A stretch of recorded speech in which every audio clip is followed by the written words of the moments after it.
Cung thính đại đức tận thịnh, vị thứ pháp hồi cấp nhất thiết chúng sanh. Tinh tiến diệu pháp luân giao đạo ngã môn, như há liêu sinh thoát tư ly khổ đắc lạc, tất chứa vô sanh. Homage to the blessed, noble, and perfectly enlightened one. Nam mô Sa Đàn Thô Sư Chế Đô Ye Ở La Hơ Đi Sa Mèo Sâm Phụ Tô Xie.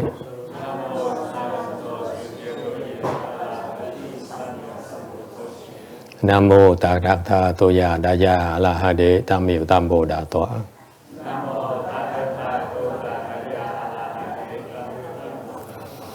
The unsurpassed, profound, subtle, and wonderful Dharma, 100,000 million aeons is difficult to encounter. Now I'm able to see and hear, I will receive and maintain it. I vow to fathom the thus come one's true and actual principles. Wu shang sheng she wei miao fa bai jie wan jie nan zao yi wo jin jie wo de shou chi yuan jie ru lai zhe shi yi. O Buddhas and Bodhisattvas, Venerable YongHua, Venerable Love People, and all good advisors of Mito Phổ. Chư Phật Bồ Tát Sư Phụ Sang Rần Hữu Huệ Chú Cha Rần Hữu Huệ Sang Sư Sư Mito Phổ. Chư Phật Bồ Tát kính thưa Hòa Thượng Thiện Hóa, quý thầy cô và quý thiện tri thức A Di Đà Phật. Today is the 19th of November 2017. We are in Rosemead Blue Mountain Temple to continue discussing the 6th Patriarch Sutra. We presently on slide 160 ở đường tâm 160. Talking about Dharma instruments, nói về cái pháp khí. Okay, it's a Buddhist concept. Đây là một cái danh từ Phật học. And it refers to, the first meaning is it refers to the types of things that are used in the temples.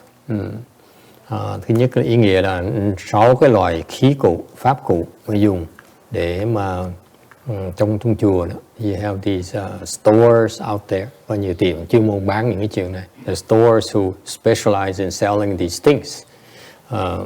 All right, we had slide 161. Tới tấm 161. The second type of meaning of Dharma Vessel is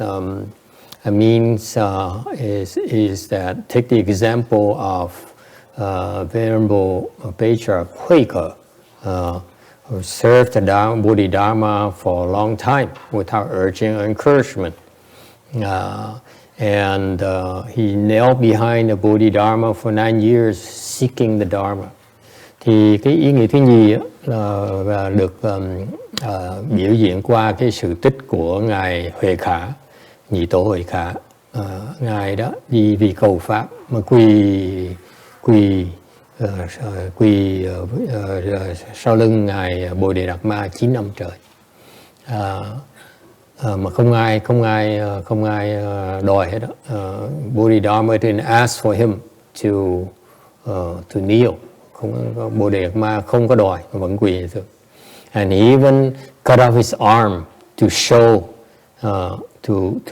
to get what he is seeking. Đến độ mà còn cắt cái tay nữa để mà đạt được mình khẩn cầu. Okay. And at that point, when Bodhidharma saw HuiKe being willing to cut off his arm, khi mà ngài Bodhidharma đó thấy ngài HuiKe đó sẵn sàng chặt cái tay để bày tỏ cái lòng thành tâm của mình đó. Okay. That's when Bodhidharma knew that HuiKe passed the test. Thì lúc đó thì Bodhidharma mới biết rồi là HuiKe đó là đã qua được cái thử thách. In order to become a Dharma Vessel, quý vị muốn thành cái pháp khí đó, you have to pass the test. Quý vị phải qua cái thử thách. Okay. What is the test? The test is designed for you to demonstrate you are a worthy Dharma Vessel.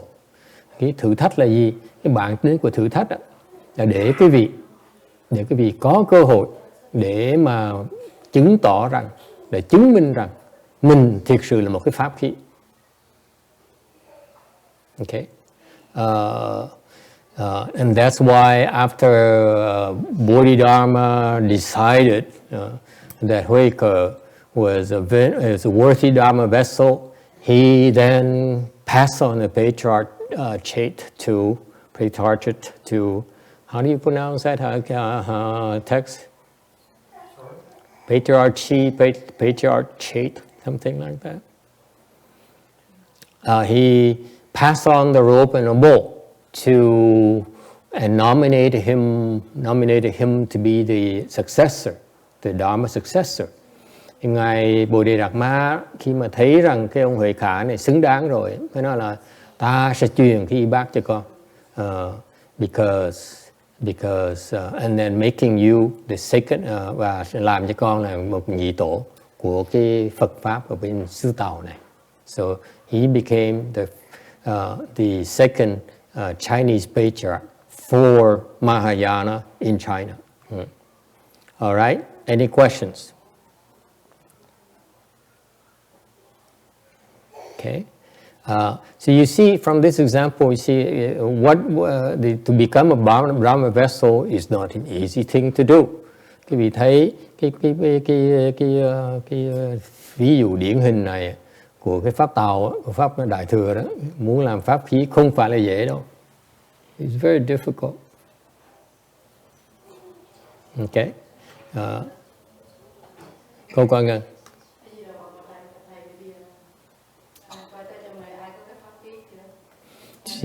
Guyin she says there's a lot of talk. How about us? Anyone here is a Dharma vessel? Cô còn ngân câu hỏi nói về cái pháp khí đó. Tôi thắc mắc, tò mò, tọc mạch. Không biết thầy có nhìn ai là pháp khí là chưa? Chưa, bữa nào thầy đuổi dài ba cô coi. Đuổi dài ba người coi có ai gọi lại. Chắc chưa đuổi nữa. So Guyin says, how about kicking a few of the nuns out and see if they qualify? Cô còn ngân cô nói cô đề nghị là thầy đuổi vài sư cô ra. Do not chase away the monks. Nói cách khác là đừng có đuổi mấy thầy, chỉ đuổi mấy cô thôi. Okay, mấy cô lộn xộn lắm. The nuns are no good. And see if they're worthy, có thể có xứng đáng là không. Funny. Vậy mất lòng như sao?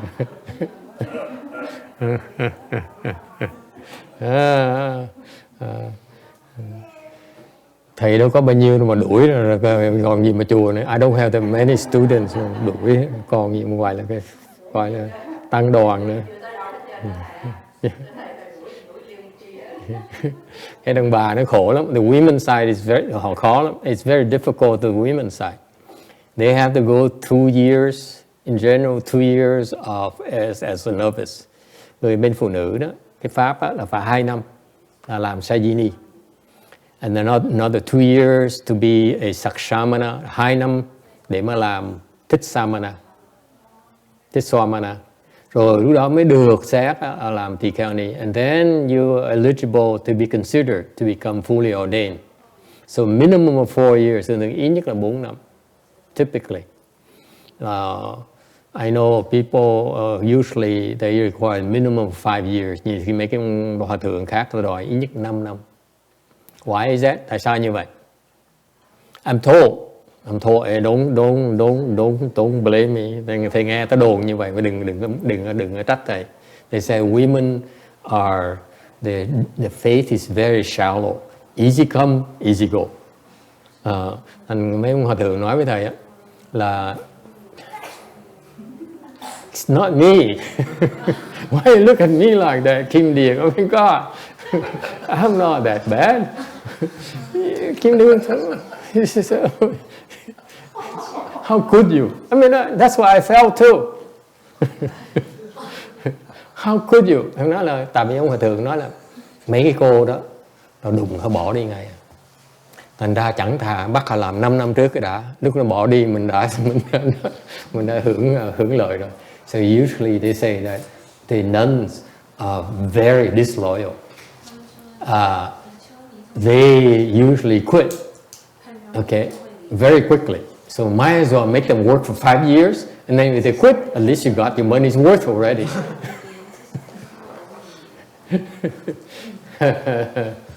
I found it funny. Yes. See, I'm more compact. Quý vị thấy ông thầy là tỳ bi hơn nhiều. I don't require 5, I only require 4. Đối với thầy có 4 năm thay vì 5 năm. There's a lot more compassion. Thầy thấy trong số những cô mà xuất gia, họ xả thân vì Phật pháp mà xuất gia thì phải thương xót họ. Phải cố gắng họ lên chứ đừng có suy nghĩ mà khi dẫn họ ra suy nghĩ họ lên mới được đúng với thầy. So Jin Chang says, I would consider become a left-form person because I will sacrifice myself. Cô Tự Hương cô nói là nghe không rõ này, nghe như cô Tự Hương nói là con thấy mà thầy khó khăn như vậy, con thấy hay quá, chắc là con sẽ hy sinh cái thân của con để mà con xuất gia.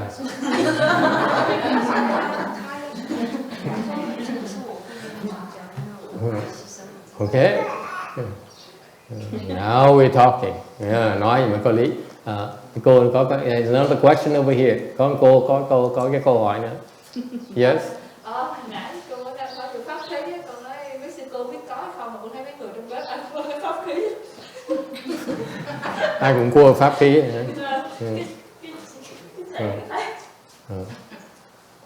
Trong bếp làm gì với pháp khí của thầy? Mấy cái đồ nấu ăn với thầy.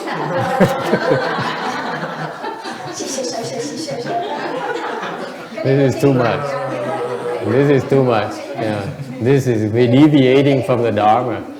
Cái này là cái bên mà nói hơi đi xa về cái đề tài một tí. But nhưng điều mà phải nói một cách công bằng. But we have to be fair. We're getting away from the Dharma here. She says that she doesn't know about the nuns.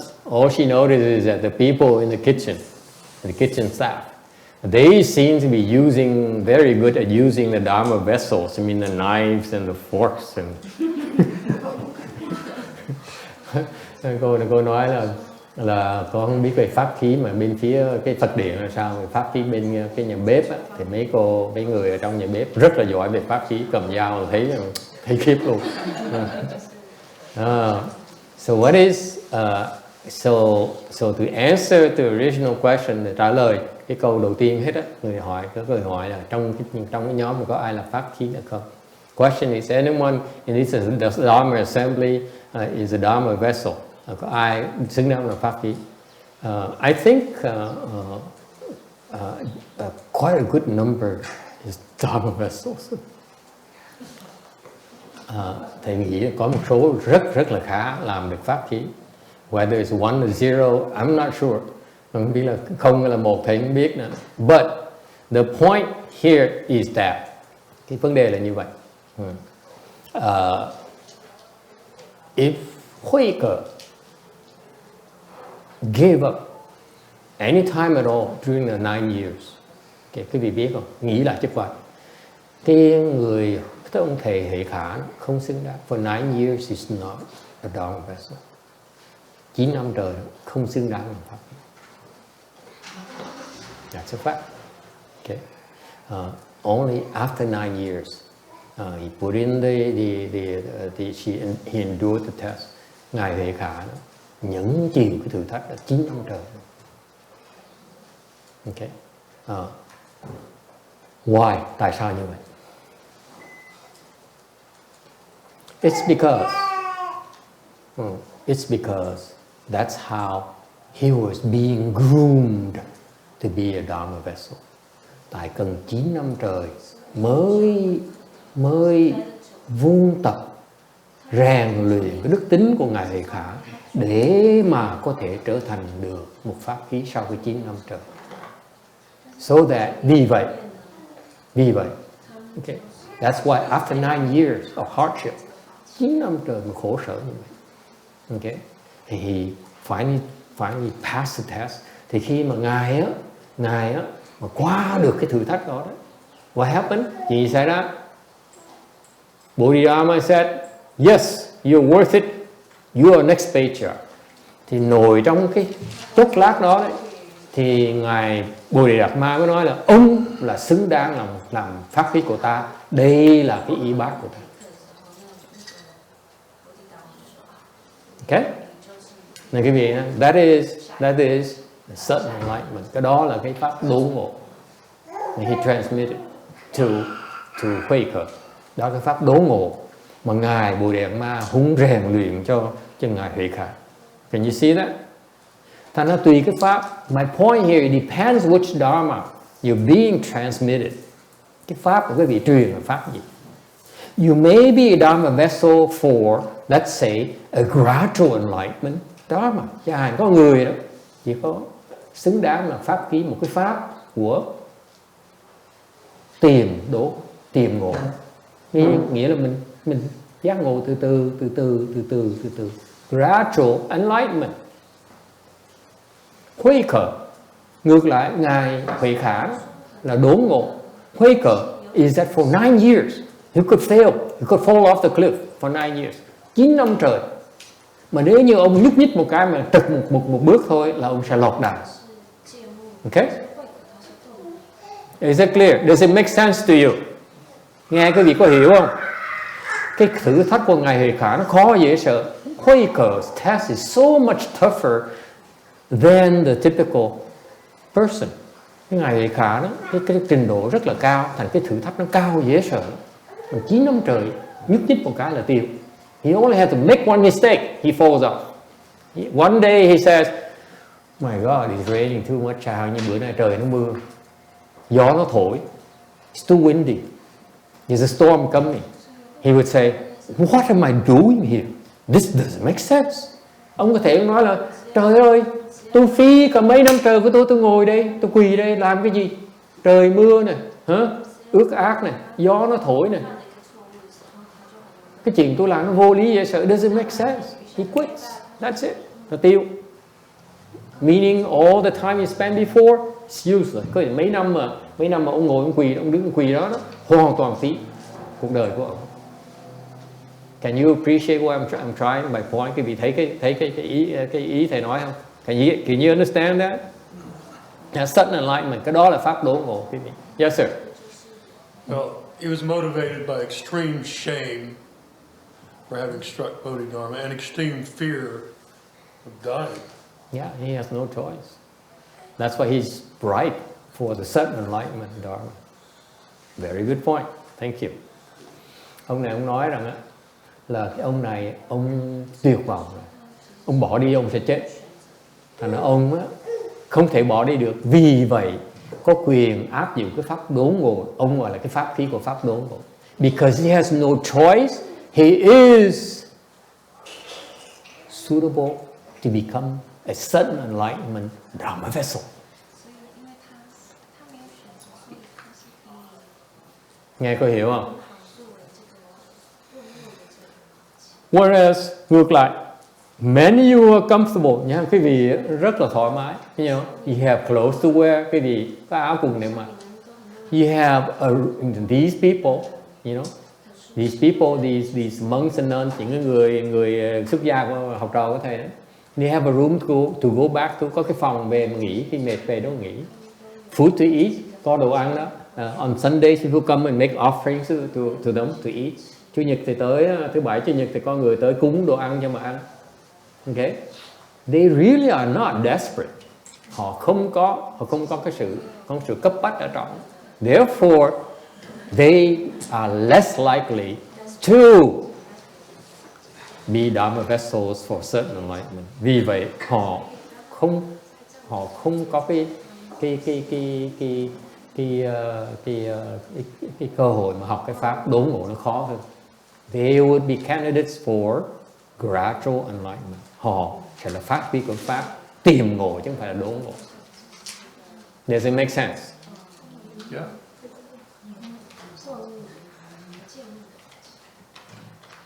So the question, the answer to her question, to Gu Yin's question, cái câu trả lời cho cô Quảng Ngân đó.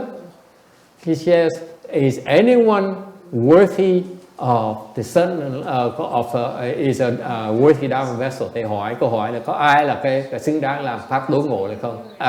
Cái pháp khí được không? I said, for certain enlightenment, no. Anh thầy trả lời, những người mà pháp khí của đốn ngộ thì không có. No. Because they all, complain and whine. Họ khi nào cũng than phiền. If they're not happy, they don't get what they want. Master, why are you so mean to me? Why can't I have what I want? Mấy cô chỉ mua cái than phiền, nó là trời ơi sao thầy mà ác với con dữ vậy? Tại sao mà con muốn mà thầy không cho, thầy không chiều con tí nào hết. Okay? When people are whining like that, and cry and complain, they are not certain enlightenment Dharma vessels. Những cái người mà than phiền, những cái người mà cứ phân bì đó là những người không phải là pháp khí của đốn ngộ. Best chance is maybe gradual enlightenment. Cao lắm là tiềm ngộ thôi. Giúp. Okay. All right. Does it make sense? That's the difference. That's the difference in HuiKe and the difficult circumstances these 9 years. Okay. In 9 years he gets no support whatsoever. 9 năm trời ngài Huệ Khả không được có giúp đỡ gì nữa. Mày chết mà ráng chịu. Mày bình rồi mày ráng chịu. Mày cống rét là ráng chịu. So Bodhidharma left him behind him, let him stand behind him. You die of hunger, so be it. You die of thirst, your problem. You die of cold, not my problem. You quit, so be it. Okay? Cô cần nghe có lý là không?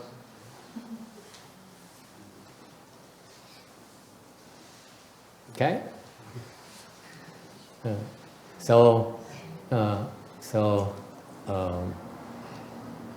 Any other question? Ai thắc mắc gì khác không? Yes, ma'am.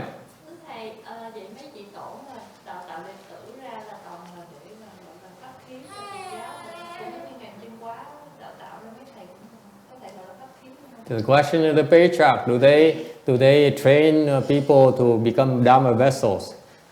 Thì câu hỏi là mấy ông tổ đó đào tạo nhân tài là bằng cách làm pháp khí là không? Okay.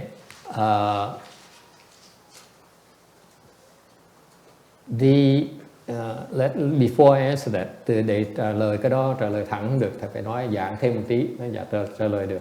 Let me elaborate a little bit for you. So what is this Dharma vessel? Pháp khí là cái gì? What I've been giving you as examples between certain enlightenment and gradual enlightenment is that very meaning. Thì mới nói cho cái ví dụ đó, giảng cái gì về cái đốn ngộ với tiệm ngộ đó, là ý nghĩa là như vậy đó. Có nghĩa là quý vị có đủ sức mà thọ nhận cái pháp đó là không. The concept here is whether you are qualified, you're able to receive that particular dharma or not. Is it clear? Nghe có rõ ràng không? Quý vị có xứng đáng để được ban cái pháp đó không? Because if we give it to you, and remember, vessel is a container. Quý vị nhớ, khí là cái gì? Là khí cụ. Có nghĩa là mình có thể chứa đựng được. You're able to contain it. So if you give something, okay, you put something in a container that's too big for the container. What happens? Chẳng như bây giờ đổ một cái đồ vào một cái khí cụ, một cái đồ đựng, mà cái đồ đựng nó nhỏ quá thì nó tràn ra, right? Now it overflows. Aren't you wasting the Dharma? Aren't you wasting cái việc thêm một tí không? Right? So the Dharma vessel is a container that only can contain so much. Thành cái pháp khí là cái dụng cụ, nó chỉ chứa đựng chừng đó thôi, không thể chứa đựng hơn nữa. You cannot contain more than that. Is it clear? Nghe rõ ràng không? So for example, because of HuiKe's conditions, thành quý vị thấy cái duyên của ngài HuiKe đó là 9 năm trời khổ dễ sợ. You cannot imagine how difficult it was for HuiKe to kneel there for 9 years with nothing, no exchange between Bodhidharma and him. Tưởng tượng quý vị phải quỳ sau lưng một cái người khác 9 năm trời, người ta không thèm ngó gì quý vị, người ta không thèm nói cái gì một tiếng, không thèm nhìn quý vị nữa, quý vị phải chịu đựng nổi. Can you take it? Quit. Yes? None of you will be able to kneel 9 years. Thầy cam đoan cái việc thầy không thấy ai trong ngày hôm nay có mặt ở đây đó, có thể quỳ được 9 năm trời. Me included. We all included. We all inferior. Mình là ba si lô cố hết. Agree? Okay, just to verify. Who among us today feel they are able to kneel for 9 years? Mình thành siêu hỏi cái việc cho nó chắc đi. Có ai ngày hôm nay mà dám nghĩ rằng mình có thể quỳ 9 năm trời liên tiếp không? All of you would say, this is stupid. Yes? Right? What a stupid thing to do. What a stupid test. Yes? Yes or no? Doctor? Be honest. No, but I was thinking. You're not honest. I was thinking of the fact that why did he have to cut off his arms?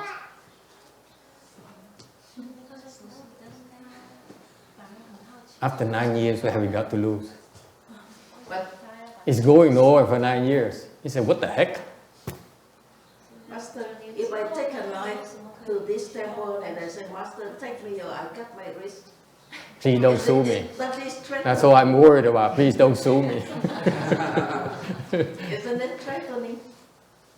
No, that's why you don't. This is why you are not a Dharma vessel. That's why you ask questions like that.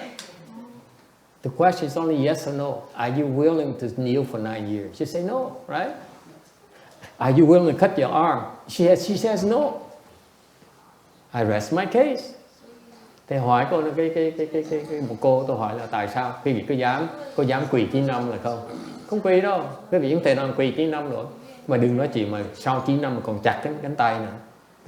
Quý vị phải sẵn sàng chặt cánh tay là không? Không, cái việc đâu phải là pháp khí đâu. Thành quý vị không thể nào nghĩ được. That's why you are not able to conceive the state of HuiKe at that point. Mà quý vị thấy lúc đó cái tâm trạng đấy, cái tâm trí ngài HuiKe đó, quý vị không thể nào tưởng tượng được. You cannot comprehend that state of mind. Quý vị không thể hiểu cái tâm trạng người ta ra sao được đấy. Correct? That's why you're not a sudden enlightenment Dharma vessel. Thì mới chứng minh cho quý vị thấy, quý vị không hiểu được, chứng minh rằng là quý vị không phải là pháp khí của pháp đốn ngộ. Alright? Meaning what? Nghĩa là sao? You know Patriarch. Quý vị không phải là làm tổ được đâu. You know Patriarch. You Patriarch, you need to know the Dharma of certain enlightenment. Quý vị muốn làm tổ phải hiểu, phải được truyền cái pháp đốn ngộ mới làm tổ được. Okay? We know Patriarch. Chúng ta không phải là tổ. Bà xin lô cô ấy. We all lowly people. We are not big. We know Patriarch. Okay? I don't care what you think. I want you to say. But the bottom line, we're not qualified. Sự thật mình nói gì nói, nhưng không thể nào hiểu được cái cảnh giới người ta đâu. Là mình không phải là xứng đáng. Okay?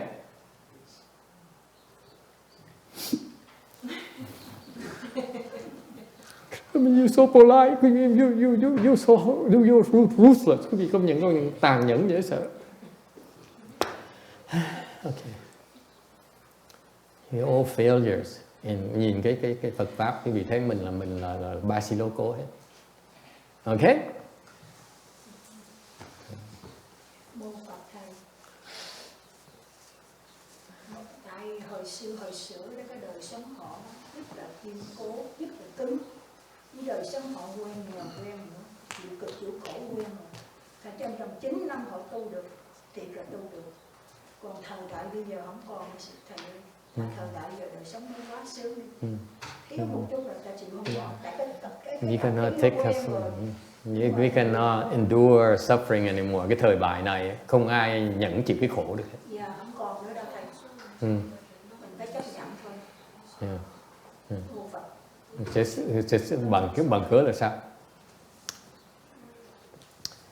How many pieces of clothing you think HuiKe had? Cái vị nghĩ HuiKe bao nhiêu cái áo? How many? How many robes did they have? Bao nhiêu cái áo tràng? 1 to 0. Một có là không. Tại 9 năm rồi chắc nó mục hết rồi. After 9 years of no washing and all the dirt and everything, I assure you he's probably all torn up. Em nghĩ sau 9 năm rồi cái áo chắc nó nát rồi. Okay, exposed to the sun and the rain, vừa sương vừa nắng vừa ẩm ướt này nọ, vừa mồ hôi này nọ là chắc chắn cái áo nó nát rồi. Alright, how many clothes do you have? People, bao nhiêu cái áo? Who has one?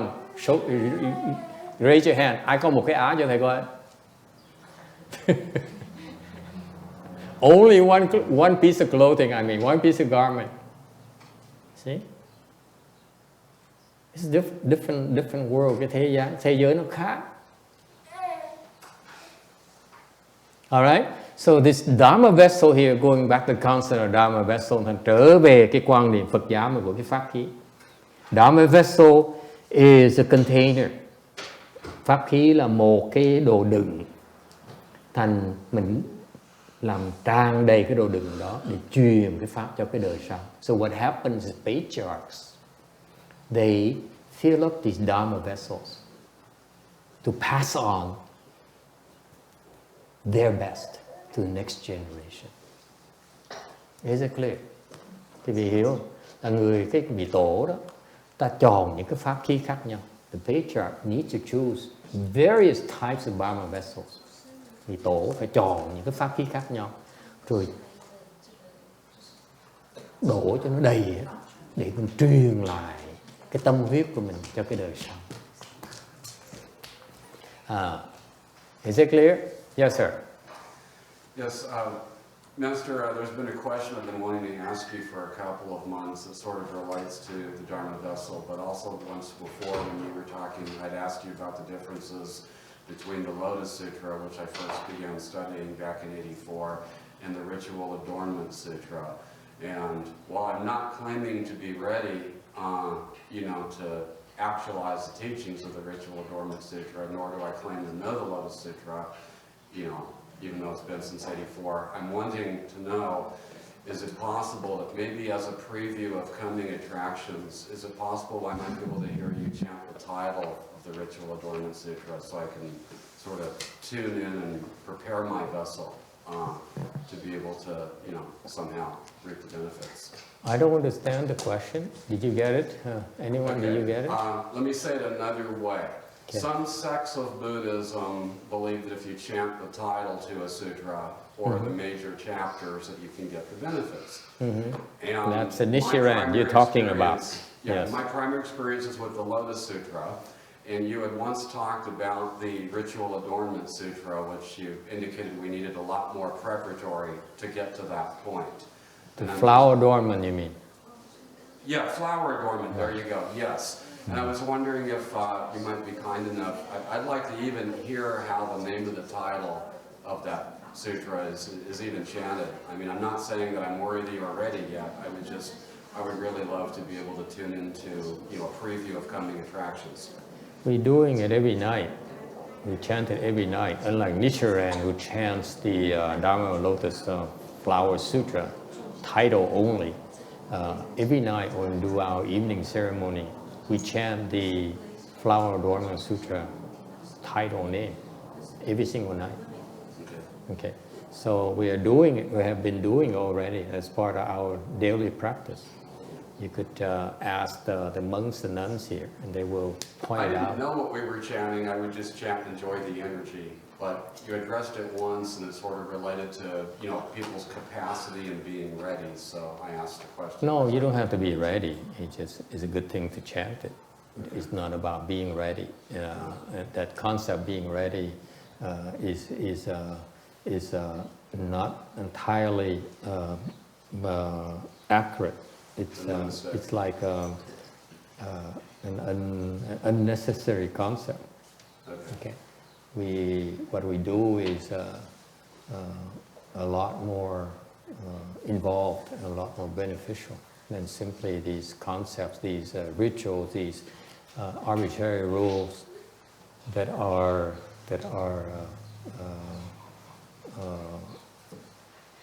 not that are, may I say bluntly, that are not very, they are not how it was taught by the patriarchs. Okay, when we practice in our lineage, we adhere to what the patriarchs taught us, because we realize when they taught us, those are the Dharma are most beneficial to us.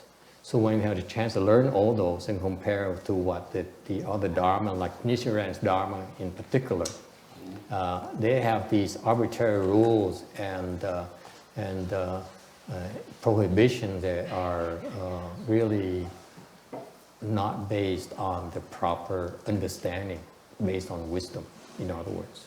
Okay, so it's not necessary. For example, being ready to recite the title name is not even it doesn't even matter. Okay, it should not be a consideration. Dạo này Hoài có những cái chuyện ông nói ông từ cái nhóm Phật giáo bên Nhật Bản á, ta chuyên môn tụng cái niệm cái tên của cái kinh Pháp Hoa thôi, cho họ biết bao nhiêu cái phước báu nó tạo ra, họ được vợ này, được tiền này, được thăng chức này, đủ thứ hết đó. Thành ra họ cái pháp là gì chỉ tu chừng nó thôi đó, thì phải để cầu những cái phước thế gian. Thành ra ông hỏi chừng nào ông nghe là mình nói kinh Pháp Hoa nó còn kinh khủng hơn nữa, kinh Hoa Nghiêm và kinh Huống nữa, chừng nào mình mới tụng được cái tên của kinh Hoa Nghiêm. Còn nó mỗi đêm mỗi tối cung phu tối chúng tôi ngày nào cũng tụng hết, có gì đâu mà phải gắt gớm ghê gớm dữ vậy. Thành ra bên kia họ cái pháp họ nó lủng củng, tại dùng những cái Phật pháp của mình để cầu những cái pháp thế gian, phước thế gian, nó pháp nó lủng củng, mình phương pháp trật. One for us diehards, for us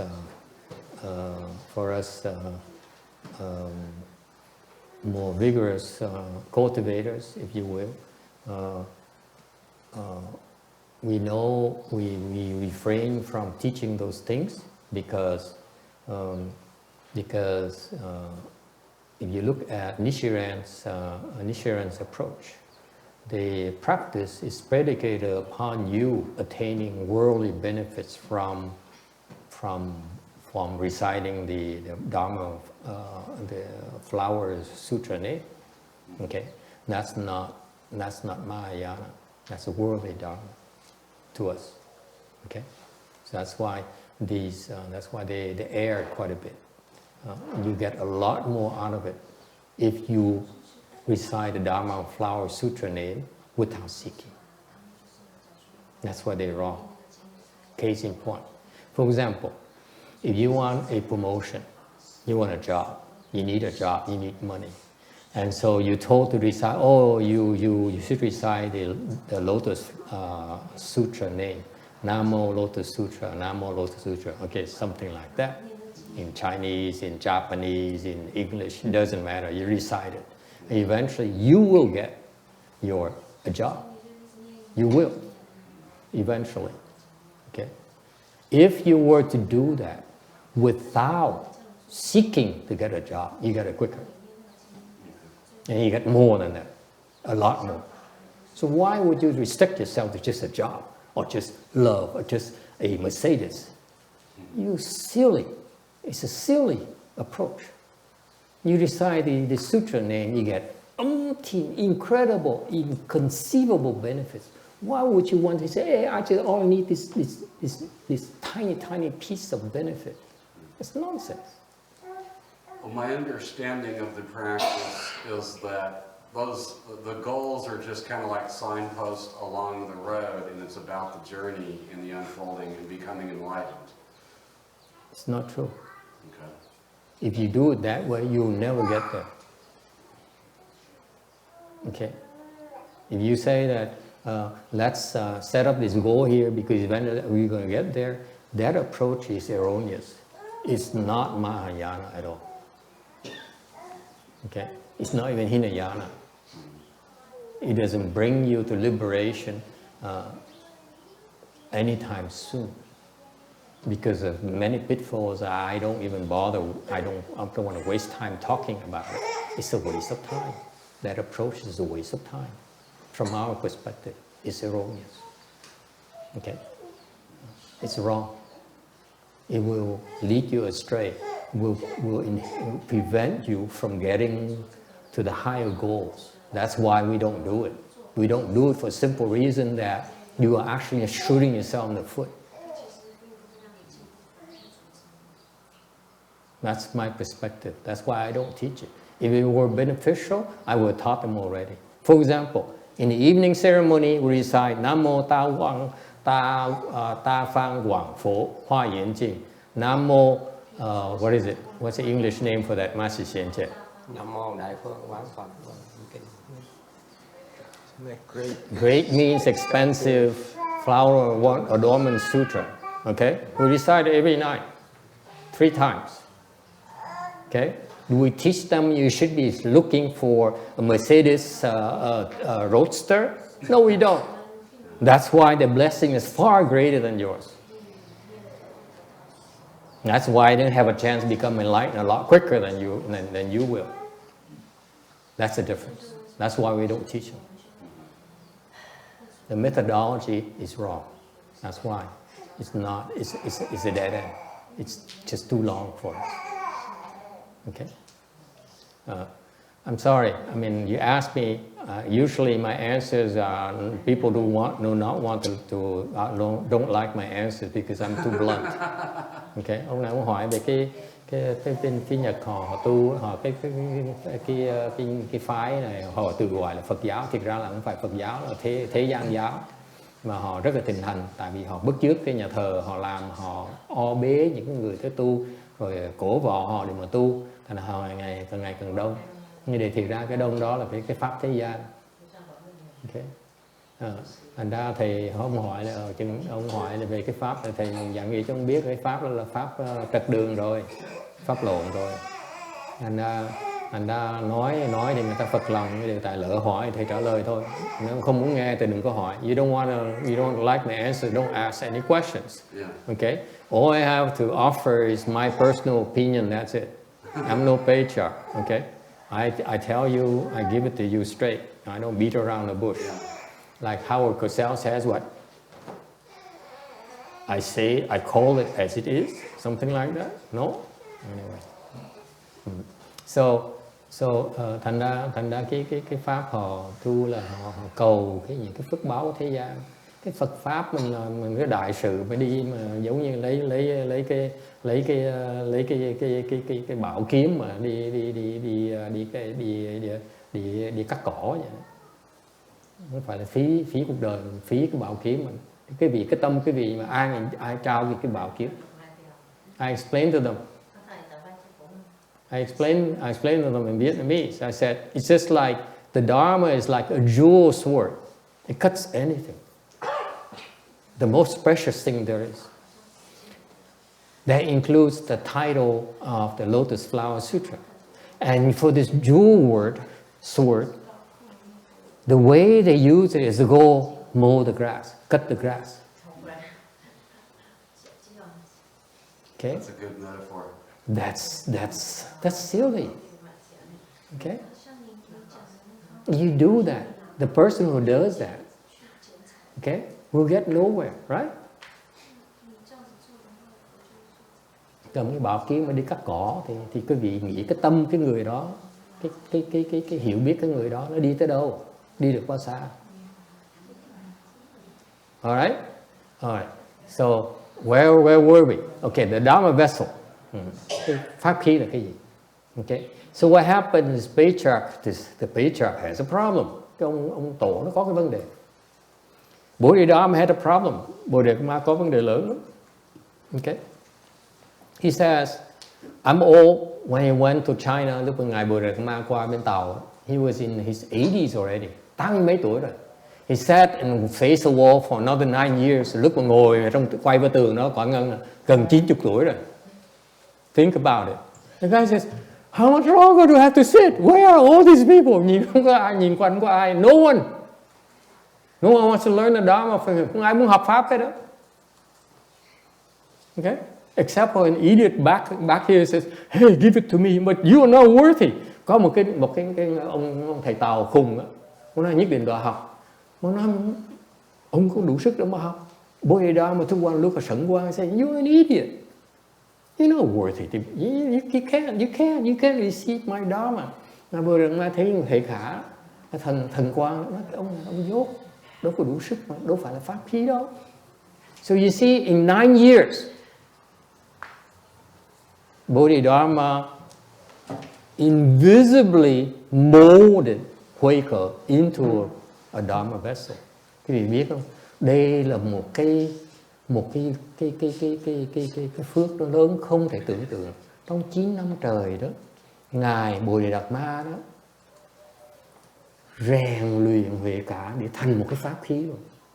And you think that Bodhidharma did nothing for 9 years? Quý vị nghĩ là Bodhidharma 9 năm trời mà không làm gì hết hả?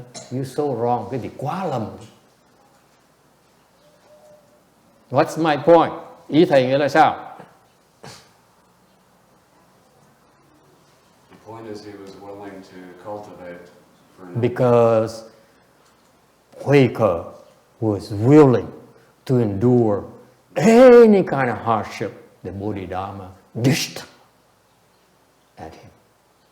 Tại vì trong 9 năm trời đó, nhờ ngài HuiKe sẵn sàng nhận chịu tất cả những cái nhục nhã, cái khó khăn, cái tuyệt vọng mà ngài Bodhidharma đã đầy đọa hôm nay 9 năm trời mới trở thành pháp khí được. That's why after 9 years he became a Dharma vessel for the highest Dharma in Mahayana, 7th enlightenment Dharma.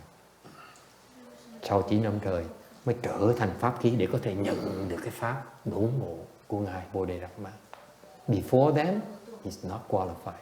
Trước đó không xứng đáng. Đúng là khổ. You see how simple it is? Quý vị thấy nó dễ sợ không? Now you know the secret. Quý vị thấy lần đầu tiên mình bàn ra, mình nói rõ ràng cái bí mật của Đại Thừa nó dễ. It's so simple. The secret in Mahayana is very simple. Just kneel for 9 years, quỳ 9 năm trời. You come and, behind Bodhidharma, kiếm ngài Bodhidharma quỳ 9 năm trời là trở thành pháp khí ngay lập tức. No.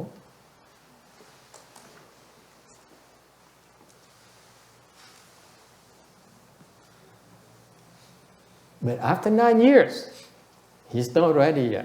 Sau 9 năm trời vẫn chưa xứng đáng. So what had to happen?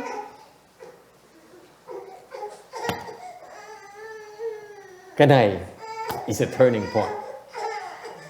Không thôi phải quỳ đến 9 năm nữa. If not, another 9 years.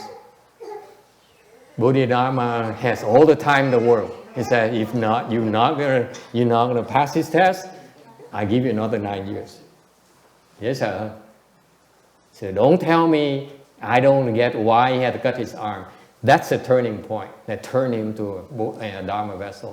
Cái chặt tay đó là cái duyên để ông này trở thành cái pháp khí. Không thôi phải quỳ tiếp. Chưa đủ. Not yet. Questions? Ai thắc mắc gì không? Cô Quảng Ngân. Việt Nam mình có tổ không thầy? Không. Is there a patriarch in Vietnam? Answer is no. Mỹ? Yes. Mỹ có. Đài Loan có? No. Đài Loan không. Nhật Bản? Absolutely not. Chắc chắn là không có. Thái Lan. Japan, absolutely not. Thailand, I don't know. Thái Lan thầy không biết. Because I have a lot of Thai friends, that's why I don't know friends. Tại vì có nhiều với ông sư bạn Thái Lan, thầy không muốn làm ông phiền lòng tôi họ. Nước Mỹ mình có tổ mà. Yes, có.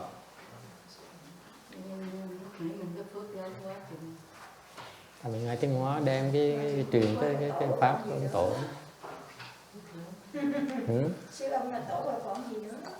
Sư ông nào? Sư ông là Không, tổ còn sống. Cô này nói ông chết rồi, cái này kia nó bỏ rồi. Tổ còn sống là quan trọng. đâu những còn thầy cũng còn cái tên chứ. Còn Không, ông này cô này muốn nói là cái ông tổ mà còn sống tôi mới tới, mày yêu cầu ông cứu tôi á. Ý với cô là như vậy thôi. She says, Master Xinhua is a patriarch. Absolutely, but I explained to Xinjiang that what Guyin wants is a live person. She can go over and hug his feet and please save me, send me to the Pure Land. Kiếm tổ để mà yêu cầu ông tổ gửi đi Tây Phương Cực Lạc. Anyone else? Any other question? Yes, sir. Oh boy. Dạ thưa thầy, con nghe mấy thầy bên Việt Nam. One hard question per session. Hỏi một lần thì khó thôi nha. Yes. Dạ, con nghe mấy thầy bên Việt Nam nói bây giờ người ta muốn giống như bầu ra ông tổ á, là người đó lúc còn sống là có công với Phật giáo, chết là để lại xá lợi, với lại giảng sanh là biết trước ngày giờ người ta sẽ bầu làm tổ. Vậy có đúng không? It's a good thing. They said that in Vietnam, they're proposing that when you die, you should, these people can elect a patriarch by how? By saying that when you die, you have sharias, and then you know before the time and date when you're gonna die. Người nói Việt Nam bây giờ ta đề nghị rằng là mình bầu tổ bằng cách nào, nhận tổ bằng cách là người ta lúc mà chết, sau khi chết thì có xá lợi. Vì trước khi chết biết cái giờ mình chết, giờ ngày mình chết. Thì nếu như vậy thì thiếu gì tổ. If that's the case, that's the only requirement. You have plenty of patriarchs throughout the world. Cái thế giới này nhiều ông tổ như vậy đó. Okay.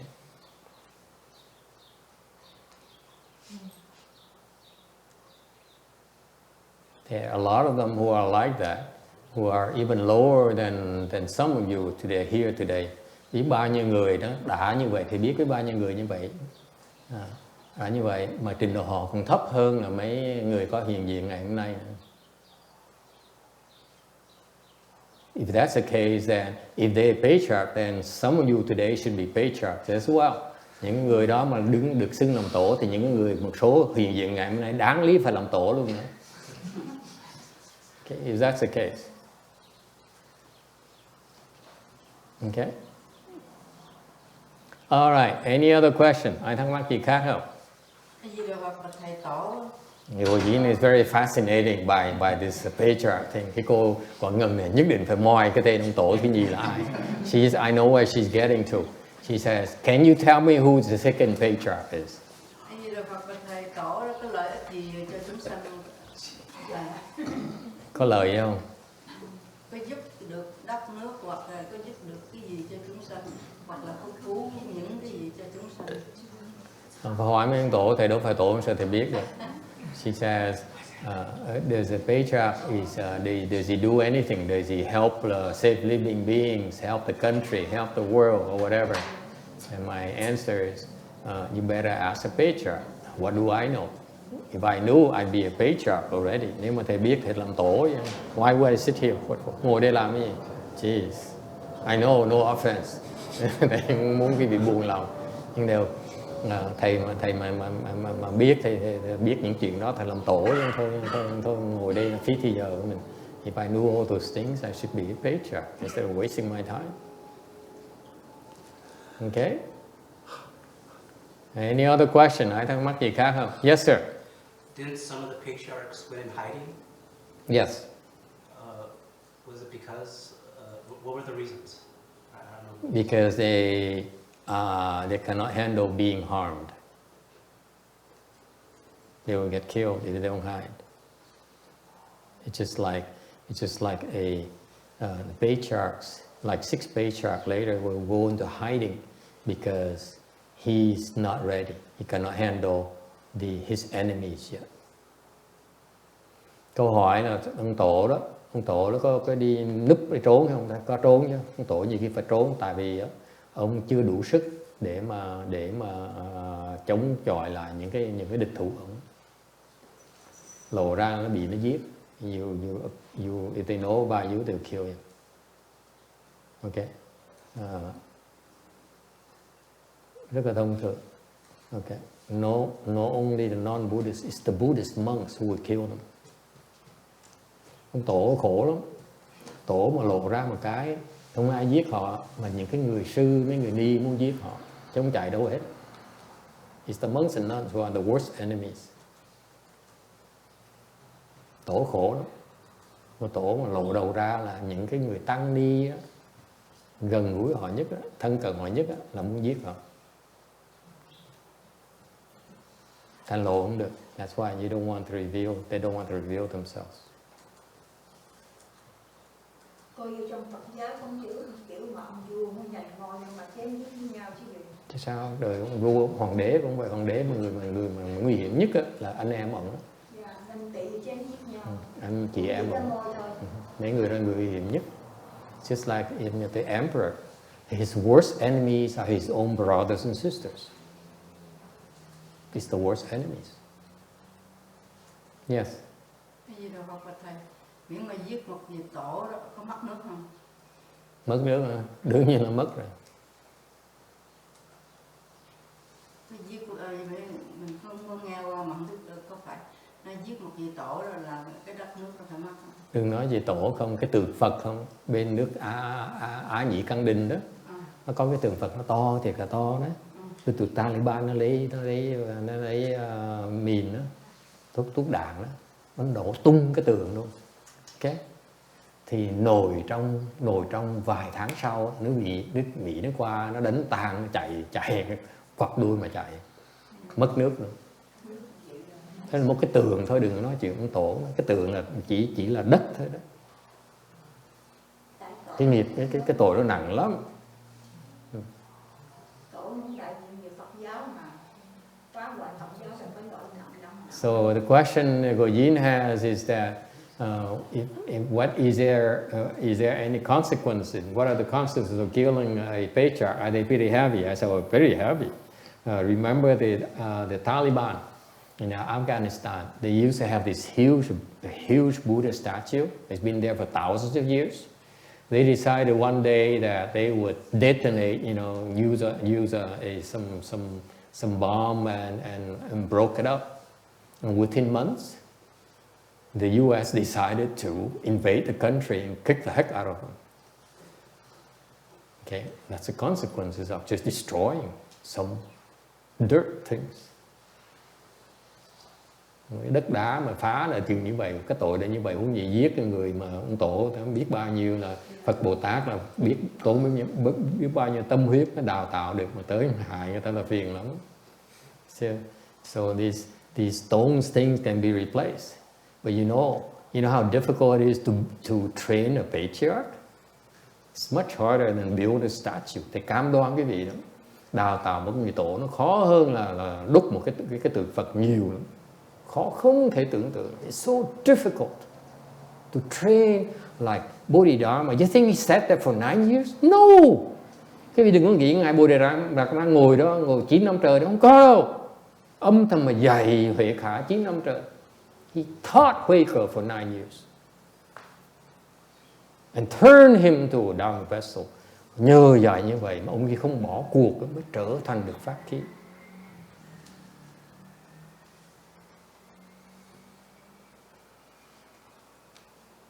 Alright?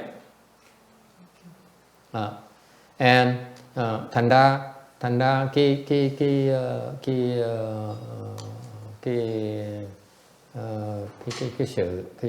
pháp khí là cái người phải xứng đáng phải có thành quý vị nghĩ nếu quý vị mà bỏ cuộc sớm quá thì quý vị chứa đựng nó ít lắm. So if you give up too soon, you as a vessel is very, very limited. Cảm ơn các. Okay? You cannot give up. You don't want to give up. You don't want to quit prematurely. Đừng có bỏ sớm quá. Alright? Any other question? Ai thắc mắc gì không? So the Dharma vessel so what happened is that you look at the concept of Dharma vessel. Ngày hôm nay mình nói về cái pháp khí đó. You realize that I just elaborate, just spend an hour explaining to you that the Dharma vessel takes a long time to mold. Cái vị giống như làm đúc một cái chuông như vậy. This is a Dharma vessel right here. Các vị biết không? Đây là một cái pháp khí này. They took a big piece of brass. Cái này đó, bên Đài Loan đó, họ mua một cái miếng đồng mà loại tốt nhất bên Nhật đã đem qua. They bought a Japanese piece of brass. Okay? And they brought it back to Taiwan and it took them 3 months. Rồi 3 tháng trời.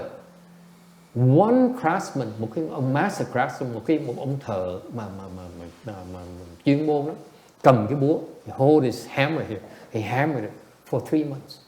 Đánh 3 tháng trời mới xong. 3 months. You cannot hurry. Làm sớm không được, làm lẹ không được. It takes a long time to mold a Dharma vessel. Cần rất nhiều thời giờ mới uống được thành một cái pháp khí, không phải là dễ đâu. Similarly, for them to train a 6th Patriarch, the enlightened beings, it takes a long time. Thời gian mà các thầy, các Bồ Tát, Phật Bồ Tát mà rèn luyện con người, đệ tử của họ để nó thành một pháp khí, nó rất là khó khăn, rất là tốn thời giờ. Okay? And you see, you have a Dharma vessel that's called bell here. Quý vị thấy đây có cái đài chuông. Then you have a Dharma vessel like this. Mình có cái pháp khí như vậy nè. See? And that's what makes up a temple. Thành một cái chùa nó cần những cái loại pháp khí khác nhau như vậy. You cannot say, all I want is a big bell. Nếu quý vị nói ai cũng muốn trở thành một cái đài chuông này thì làm sao mà làm lễ bây giờ? Okay, so that's why the Patriarch he has to work at different types of Dharma vessels. So một cái người tổ đó, người ta phải biết cái pháp mà có thể rèn luyện những cái loại pháp khí khác nhau. They have to make certain types of mold certain types of Dharma vessels, different Dharma vessels. Mỗi người một cái trở thành một pháp khí khác nhau. Questions? Ai thắc mắc gì không? So that's why now you have a bell which is its function is different from the small bell. Tại bởi cái vị thấy cái đài chuông, cái dùng của nó nó khác cái dụng của cái khánh. Cũng giống như là cái khánh nó khác cái dụng của nó khác cái mỏ này. It's the same thing. That has a different use in this, or the big wood fish. Hoặc là cái mỏ lớn. Alright? That's what the nature of Mahayana is. Thành quý vị thấy cái pháp đại thừa mình như vậy. Đủ các loại pháp khí. We have different types of Dharma vessels.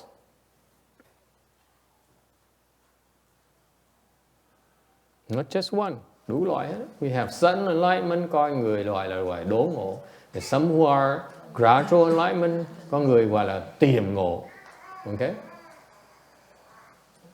Some become enlightened by bowing. Người thì nhiều khi là được giác ngộ tại vì lại Phật.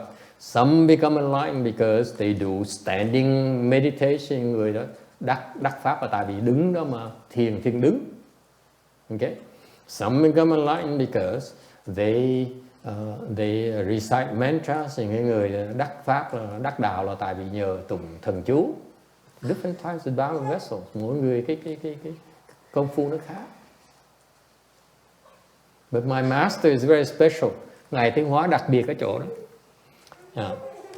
He's able to mold so many different types of Dharma vessels. Ngài Tiến Hóa đặc biệt ở chỗ là cái sức của Ngài đào tạo nhiều cái loại pháp khí khác nhau. Because he's practiced all those already. Đào tạo được là tại sao? Đã từng làm những loại pháp khí đó rồi.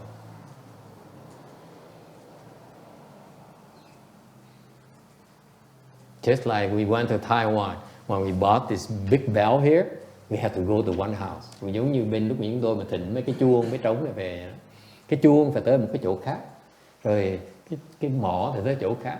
The big wood fish, you go to a different place. Okay? And then we have to go to a different place for this drum and bell, rồi tới cái chỗ khác nữa để họ chuyên môn làm cái này thôi. You see, he will be here next month. Được sắp gửi về tới đây. Tháng sau sẽ tới. See that? And mỗi người có một cái tài khác nhau. Thành ra người tổ người ta đã từng làm chuyện đó hết rồi. So what it means is that my late master was able to do this, to do that, to do that, to do everything. That's why he's able to mold these Dharma vessels. Vì có kinh nghiệm đã từng làm rồi, thành mới có thể đào tạo những loại pháp khí khác nhau.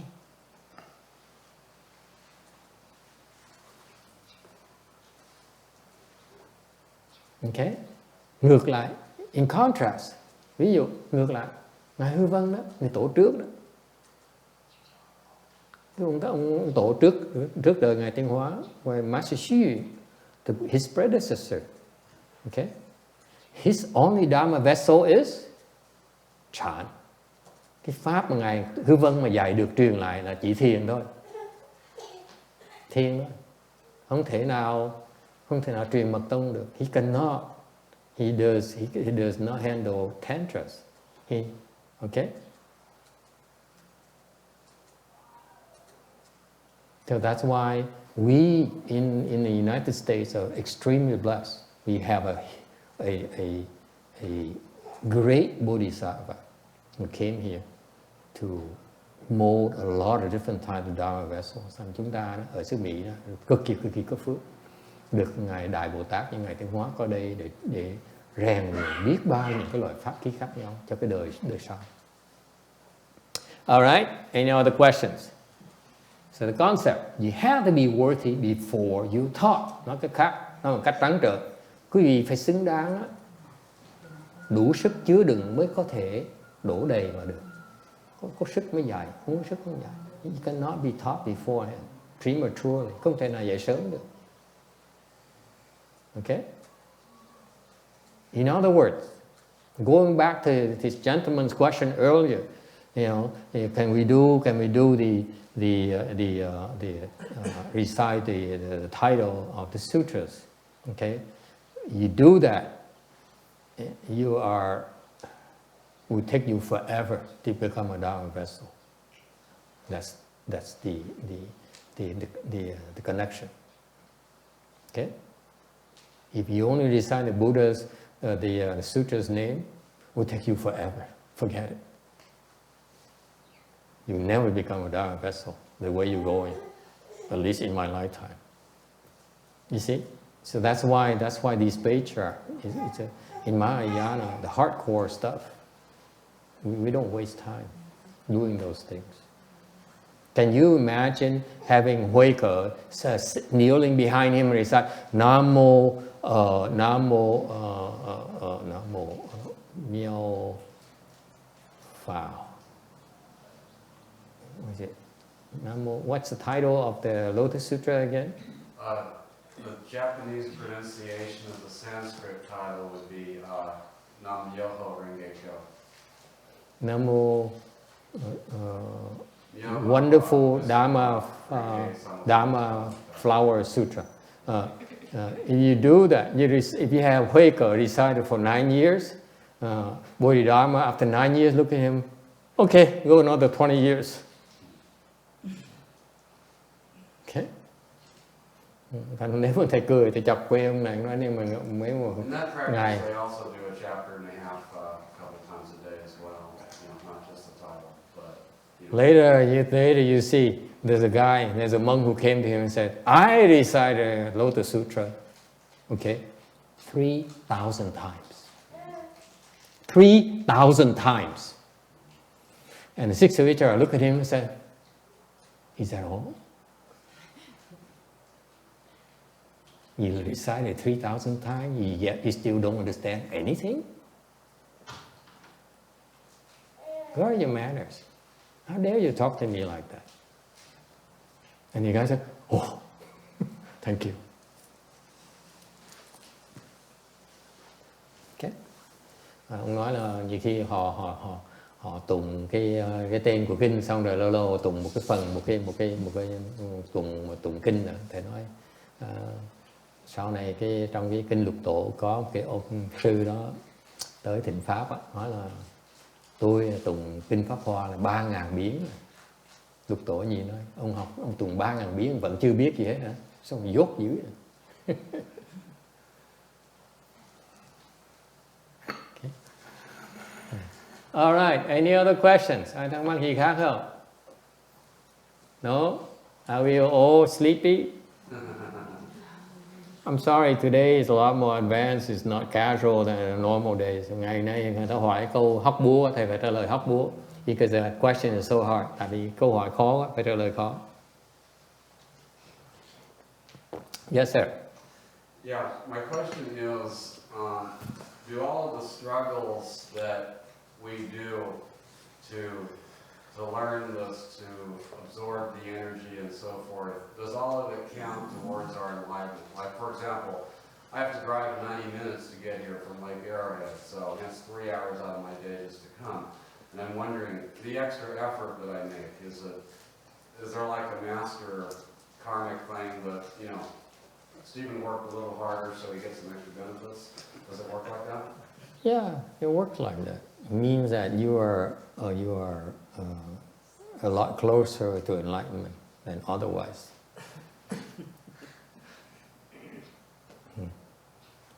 He says that he has to drive for 90 minutes, right? Yes. 90 minutes. I would never do that. Forget it. Ông phải lái 90 phút mà tới đây. Tại ông ở xa đó. Ông nghe như ông nói này, nếu mà lái 90 phút rồi về lại tốn 90 phút nữa. Thì như vậy có công đức mà trở thành giác ngộ không? Đương nhiên công đức lớn dễ sợ lắm. Thầy không bao giờ thầy làm chuyện đó đâu. Tính mà rốc. I would never do that. Let me tell you. Never. I figure if I'm learning enlightenment enough, I'll make the cause, I'll make the effort. Because no enlightenment is worth it to me. Tại vì đối với thầy không giác ngộ nào mà mình xứng đáng là lại 90 phút. What are you talking about? Geez, you Americans are so weak. Mấy người Mỹ có những yếu dễ sợ.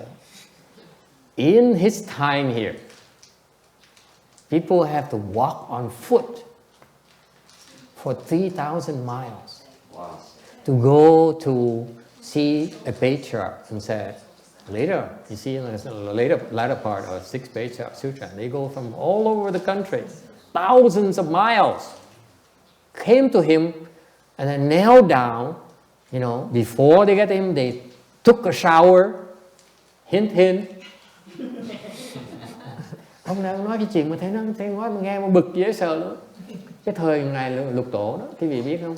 Biết bao nhiêu ông sư đó là đi bộ đó, cả ngàn dặm, cả mấy ngàn dặm luôn. Okay. Đi chân, okay. Không có ngựa. They're poor, they don't have horses. There's no train, no car, đâu có xe lửa đâu. Nó đi bộ. Okay. Rồi tới đó đó, when they get there, what do? They took a shower. Tới đó làm gì? Tắm cái đã.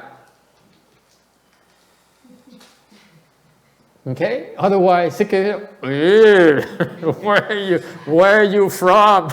Không từ Lục Tổ bịt mũi lên. Ông từ đâu tới vậy? Put on clean clothes, mặc áo quần sạch sẽ. Shave his beard, cạo râu. Okay, and then bow 3 times, lạy. 3 cái này. Okay. Đi nhiễu. 3 times đi nhiễu. kneel down, quỳ xuống, chắp tay lại, okay? Hỏi, thành tâm hỏi, with utmost sincerity, say, great master, okay, great virtuous one, đại đức, con, tên này từ đó tới để con xin hỏi một câu. I'm here because I asked for your instruction, for your compassion instruction. Con xin đại đức từ bi mà dạy cho con. And what did he do? Chuyện là sự thật xảy ra. This happened already. The Patriarch says, tổ nói, very good. Ông tổ, ông này, được. Nói một câu, 2 câu. Xong đuổi. Go.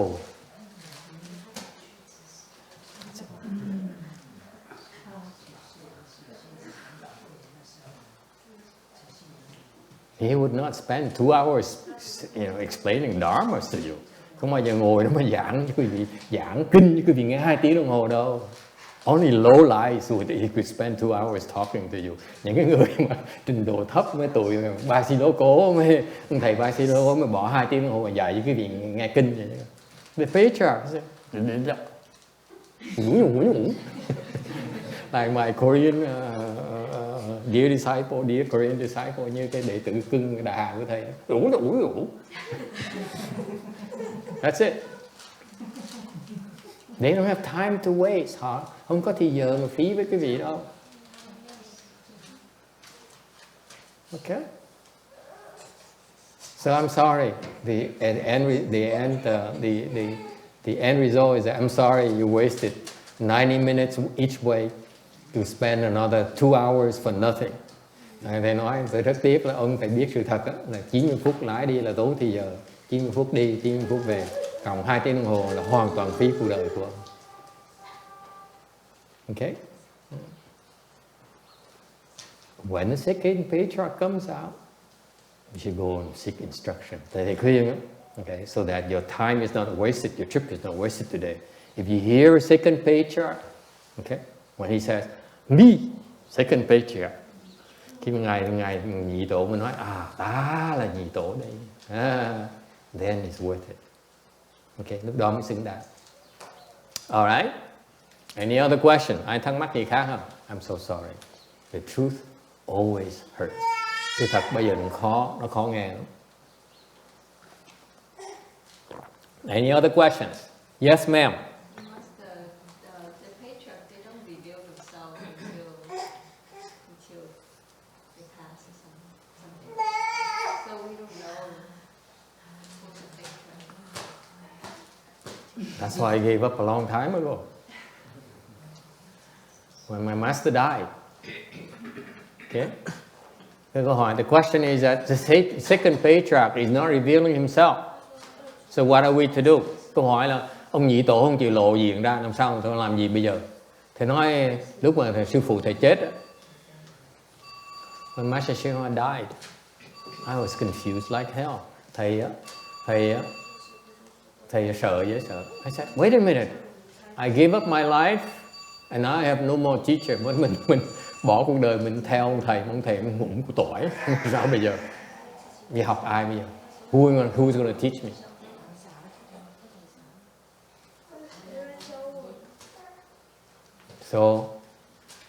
So I asked all his disciples, thầy lùng mấy đệ tử Ngài Tiến Hóa hỏi yêu cầu dạy. So I asked, please teach me. I'm a lot more aggressive than he is. I sought them out. I said, please teach me. Thầy gặp em, thầy xin được dạy. Okay. And they all said, nah. Ai cũng nhìn mặt thầy nói, thôi không dạy đâu. Lịch sự vậy. They're very polite. I said, no, I'm not going to teach you. So I gave up. Thầy bỏ cuộc. So I have nothing better to offer you. Sự thật là thầy không có gì hay hơn mà dạy cái vị, cho cái vị biết.